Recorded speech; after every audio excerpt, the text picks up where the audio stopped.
ফিলিস্তিনের অবস্থা ভালো নাই। ফিলিস্তিনের মুসলমানকে পিটিয়ে ইসরায়েলের শেষ করে দিল।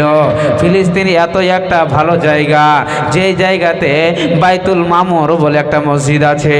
আল্লাহর নবী যখন মেরাজে যায় ওই মসজিদে 2 রাকাত নামাজ পড়েছিলেন।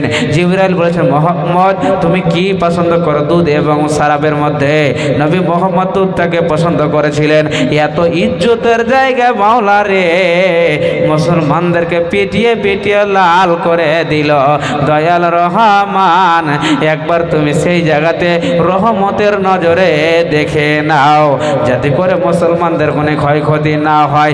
মালিক রে, তুমি যদি একবার আমাদেরকে রহমতের নজরে দেখে নাও, পৃথিবীর কোন মায়ের লাল আমাদেরকে দূরে সরাতে পারবে না, পারবে না। তবে আল্লাহ বলেছে, বান্দারা শোনো, ইয়া আইয়ুহাল্লাযীনা আমানু ইন তানসুরুল্লাহ ইয়ানসুরকুম ওয়া ইসাব্বিত আকদামাকুম। পৃথিবীর মানুষ তোমরা শোনো, তোমরা যদি আমার দিনের সাহায্য করো আমি আল্লাহ তোমাদের মদদ করব। তোমরা যদি দিনের সাহায্য না করো আমি আল্লাহ তোমাদের মদদ করব না। আমরা দিন থেকে ফিরে গেছি, আমরা মসজিদে এবং মাদ্রাসা এবং আল্লাহর দিন থেকে আমরা দূরে সরে যাচ্ছি, মদদ করি না। ওই জন্য আল্লাহর সাহায্য আমাদের প্রতি আসে না, আসে না।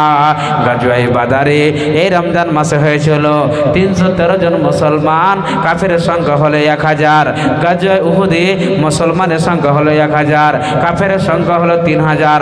কোন কোন জায়গায় মুসলমান সংখ্যা 1000, কাফের সংখ্যা 3000? যেখানে মুসলমান সংখ্যা 3000, কাফের সংখ্যা 10000।